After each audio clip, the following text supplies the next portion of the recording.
Previously in part 1, I admire an Accord, a very smart roadster, a fast Ford Escort XR3i, a brilliant Bauer BMW, a very regal Reliant, and a big booted Nova. More to come, including Mr. HubNut himself. I will be talking with Ian Seabrook, but first, let's shine the spotlight on some more fantastic cars. Now this morning I followed in this fantastic Rover SD1. I absolutely adore these cars. Got the classic Daytona inspired front end styling, the tail lights that have appeared on some really interesting cars, namely Lotus Esprit, Lotus XL I think as well, and I seem to think possibly the DeLorean. Really iconic looking design for me. This particular one behind me though is really special because this is a Vitesse, so it's a Series 2 as well, which I do prefer, these Series 2 facelift cars. BBS alloy wheels, we've got this sort of deeper chin rear front bumper. We've also got the black rubber boot spoiler as well, with it being a Vitesse model, and I'm pretty sure that this one is a V8 model as well, because I had the pleasure of following this car in this morning and it sounded absolutely glorious, it really did. Another really nice car that's next to it as well, BMW 5 Series in red. And back in the day these two would have really been the envy of the corporate car park. Another car I really like is the Peugeot 309. Now everyone goes nuts for a 205 GTI, and I'm one of those people, I'll be honest. But the 309 supposedly being that little bit bigger, they say they are a little bit more stable on the limit, and you've still got that fantastic 1.9 litre engine in there as well. Styling wise, again, I mean this one in black, we've got the grey bumpers with the red inserts around there as well. It really does look of its time. It's fantastic interior with this sort of red and black boot spoiler, and I also love the wraparound rear glass on these as well. I think they really do look a class act, and I'm sure that these will go up in value. I'm almost certain of it. Yeah, really nice to see that. I do like those. Got a BMW 8 Series here. If you're into 8 Series BMWs, I did actually interview an owner of an 840 at the Yellow Car event, so if you haven't already you may wish to check out that video. Now regular viewers to the HubNut channel will know that Ian has got a Deo Matiz, so quite apt that we've got one here today. One that is very orange, both outside and on the engine. But something I've not really featured a lot on the channel before is American cars. Now, this car behind me, I have seen at events here before and had a bit of a look round, but I've never really been able to speak to the owner until now. But here we are today, we have Paul. Hi mate. And he's brought this fantastic Chevy. Now, that's about as much as I know about this car, so what have we got here? It's a Chevrolet Impala 1960 four-door flat top, and it's got a 305 small block in it. Yeah. And what's that equate to in European engine sizes? 5 litres. 5 litres, wow. Yeah. Gearbox? It's 3-speed power glide, I believe. Yeah. Does it like to sort of get up into the higher gears pretty quickly? Yeah. And then it just burbles along on the engine torque? Yeah, it just ticks over. Yeah. Like 60 mile an hour or whatever. Yeah. I must admit, I often did think with a sort of American cars, how do they get such a small amount of power from a big engine? But when you actually experience the car, it's just that relaxed cruising out. When I've been over to America, obviously their roads are different to ours, and they make a lot more sense, don't they? On a nice straight road. Yeah. To just sit back, it's such a relaxing. It's just ticking over. Yeah. Just steady away. Yeah. So how long have you owned this car? About 4 years now. Yeah. First American car? I had American cars in 1980s, Right. and then family gets in the way and everything, Yeah. and then back into it again now. Yeah. I must admit, American cars did used to be, I know classic car prices have gone silly, but American cars did used to be quite cheap, didn't they? They did in 80s, yeah, they were for now. Yeah. Now you're paying a premium. Tell me about it. I was scouring looking for a Pontiac Fiero, and if you can find one, they're not cheap anymore. No, they're not cheap, no. They're definitely not. Yeah. Obviously, I know you got some interesting sort of period accessories in the car as well, I've noticed, when I've been having a look around. A little radio or something you've got in there? Yeah. Yeah. And the hula girl on the dash. Yeah, that's mandatory, I think. Yeah, again, it's certain things that don't work in all cars, but in the right car. Yeah, it looks all right in this, yeah. Yeah. Again, that start, you've got this, I love the curved glass on this car, such a big glass area. And all this painted interior, this dashboard as well. Yeah, it looks amazing. Yeah. It does, yeah, it really sort of stands out. It's what does always surprise me with big American cars like this, though, is for such a long car, the interior space, they're wide, but there's not much space inside. There isn't, is there? No, it's there quite isn't. small inside. I'm guessing the luggage area is big, though. Yeah, it's quite. Yeah, you get a few bodies in there. Yeah. Yeah, quite a few skeletons in the as I've seen in the past. Yeah. Yeah. So, your general thoughts, experience of owning a car like this, then? It's fantastic. Yeah. Fantastic. You get to meet a lot of people who you never normally talk to you. Yeah. It's really good. Yeah. Anybody who, like myself, who's never owned an American car, then, if you was considering it, what advice would you give? Just go for it. Yeah. Don't worry about the fuel cost. No. I suppose for a lot of us, these are occasional cars, so the fuel isn't so much an issue. No, I don't go far in it. Yeah. Parts availability? Yeah, you get parts dead easy. Yeah. Yeah, there's loads of sites there you can get parts from. Yeah, it's not a problem at all. These are common engines, these small block Chevys. Right. Yeah. Excellent. Yeah. Well, thank you very much. It's been an absolute pleasure. No, it's no problem. Thank you. Thank you. Cheers. Another American car here today that I know nothing about behind us, and I've got John with me. And now this is your son's car, you say? It is my son's car. Yes, he lets me drive it occasionally, and he's out and about taking photos of all the others. Right. So, yeah, this is his Mercury. It's a Montclair, and it's a 1964 two-door coupe with a 390 cubic inch V8 engine, and it's the same car that apparently won the Pikes Peak race in America in 1964.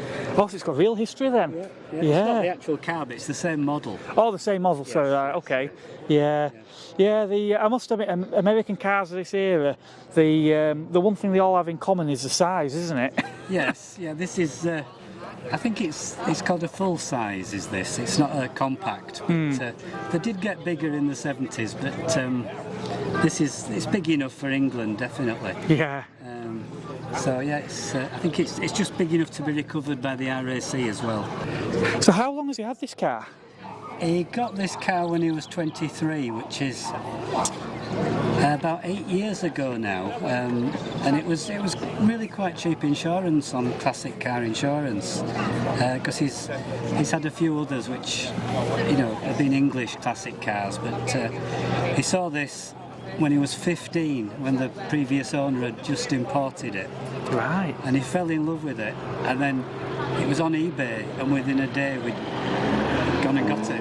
I suppose statistically there's not many 23-year-olds crashing these because there's not many that own them. That's it, that's why it's so... Well, I mean, classic car insurance is cheap anyway, but like you say, they know if somebody's going to buy this, they're going to cherish it, so they're not going to be a bad risk. Yeah. And had you any experience with American vehicles prior to your son getting this one? Yes, actually. I used to have a Mustang convertible when my son was younger, and as soon as he was big enough I let him drive it on private land.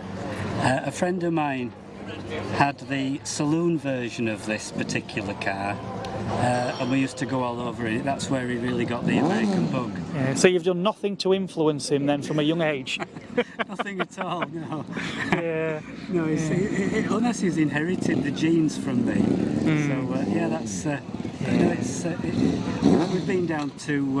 in fact, we even went to Västerås in Sweden big American car show, just to see thousands of things like this cruising around. Did you go in this? No, That I imagine that would have been quite a fuel bill. it would. I do know people that have got the ferry and driven through France, Belgium, Denmark, and then across to Sweden. Yeah. But I think it was 2,000 miles they did, and that was in a 66 Dodge convertible. Right. So it's worth going. Västerås, or Västerås as they call it, in Sweden, in July this year. Excellent. So if you've got an American car, or even if you're just interested in American cars, maybe look that one up. Yes, Yeah. definitely. Well, thank you very much. It's been a pleasure learning a little bit more about these cars. Thank you. I'm glad you like it. Thank you. Bye bye.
So you may well recognise this man next to me. It's Davy from Scottish Cars, Enthusiast and Trains TV. Yep, Have I got that right? That's right, it's a long one.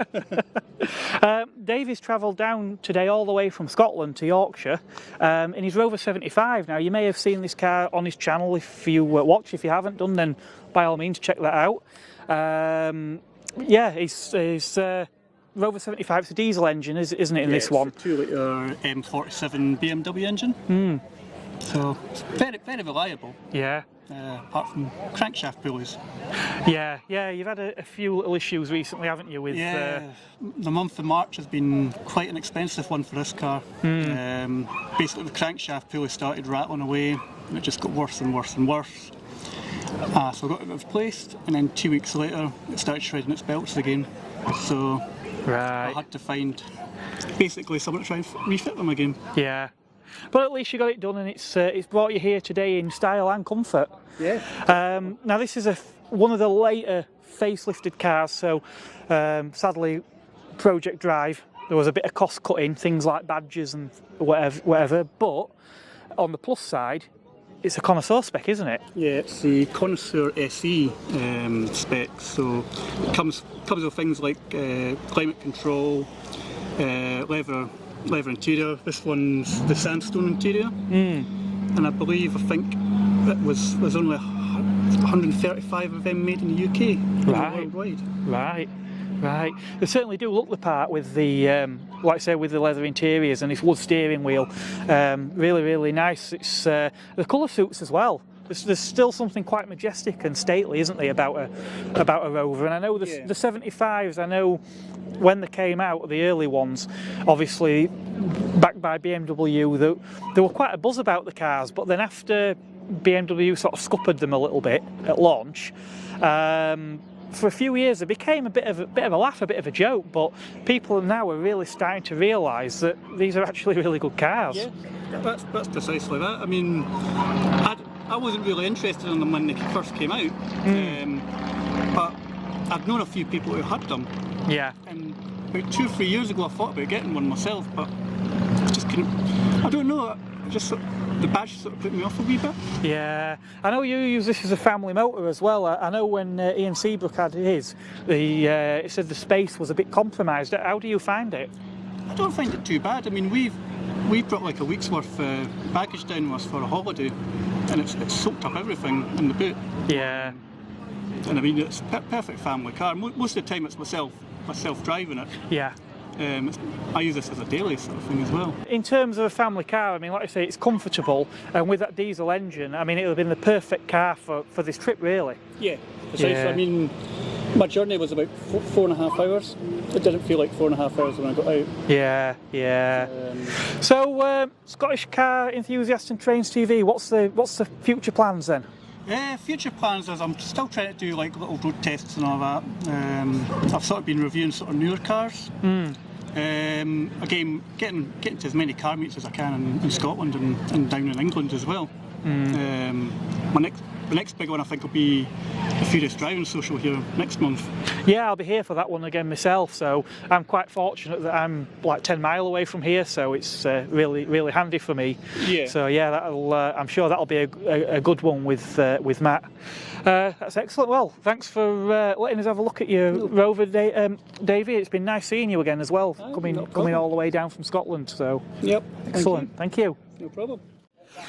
Well, my time at the HubNut Social is nearly at an end today. Of course, we couldn't come here without coming and speaking to Ian, having a look at Giselle as well. Hello everyone. So it's nice to have you back here, Ian. Yeah, it's nice to be back. It's just a good venue and so much better than last year, new buildings, but yeah, so many people, such a variety of cars. It's just extraordinary. It amazes me every year. Yeah, obviously I'm quite local to here, so I mean it's amazing. I've been here middle of the week on a Wednesday evening in the summer, and there were like 400 or 500 cars, and you get weekend events that are like one-offs that don't get that kind of turnout. Yeah, they do so much here. There's so many different events catering to different markets, and yeah, there's so much enthusiasm. And I think it's just because it's a nice car park, lovely building, decent food that doesn't cost the earth. So it's a simple recipe, but it works well. Well, even since the last time you were here, I mean, obviously all this area we're stood on now, and this new restaurant behind us. And the first time I visited here, it was literally one building and a strip of tarmac at the other side, and that was it. But yeah, last time you were here, you brought Betty, the Fairmont. Well, yeah, the funny thing is last year I hadn't. My friends Eddie and Bernie had bought Betty because I'd managed to bin her in Lincolnshire. That's right, we were all surprised. I was reunited here for her first show in the UK. Yeah, I couldn't believe how quickly you'd got a car that's not built in the UK that needed new parts, and you managed to get the parts and get the car repaired. Yeah, amazing friends both sides of the world, so saved me in my hour of need. Yeah. Today you're in Giselle the GSA. Yeah.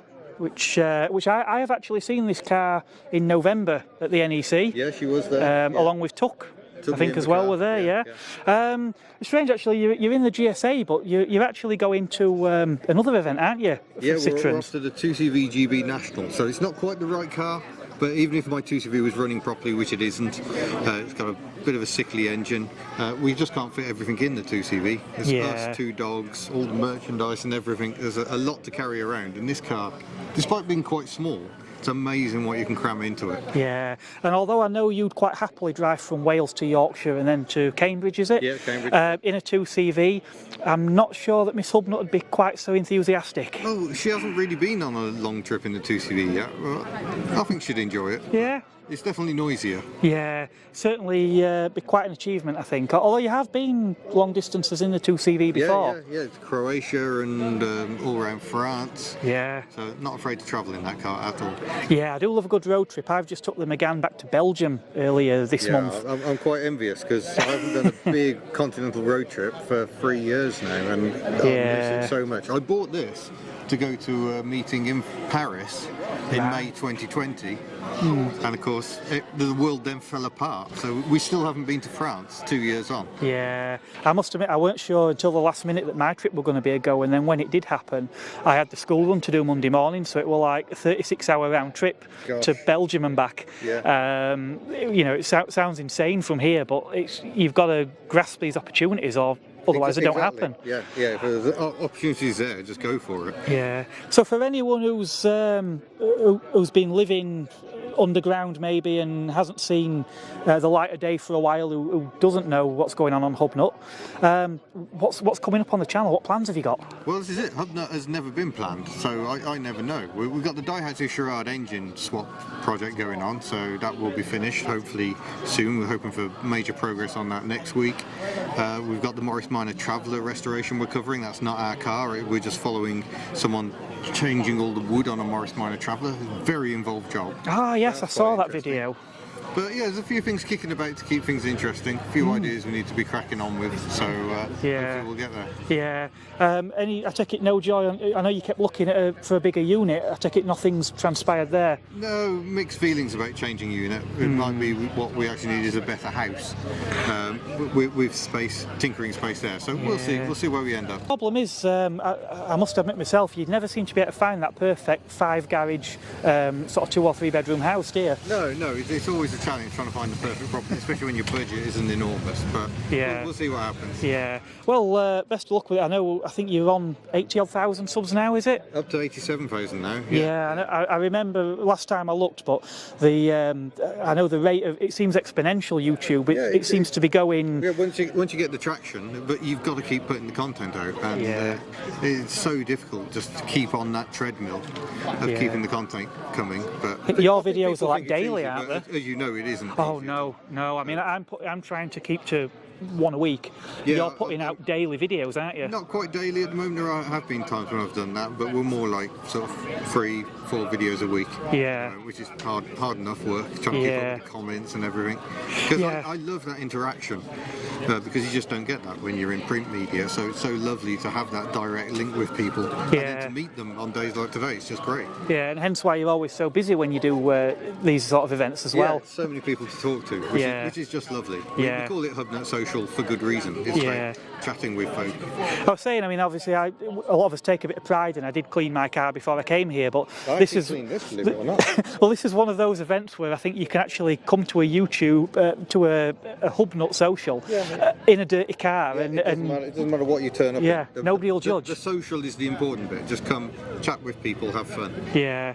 Well, like I say, our time here sadly is coming to a close. So let me think. What have we still to say? Like, comment. There's another one. What am I forgetting? Subscribe. Subscribe, that one, yeah. So like, comment, subscribe. And as I said earlier, the video from last week, there were a few issues, but that is up now, so I'll leave a link to that one as well. That's the road trip video. And I'm also going to leave a link somewhere, probably up here, to last year's HubNut Social here. Check that one out as well if you haven't done so already. And from myself and Ian, it's goodbye. Farewell. Oh, we're forgetting something else. Oh.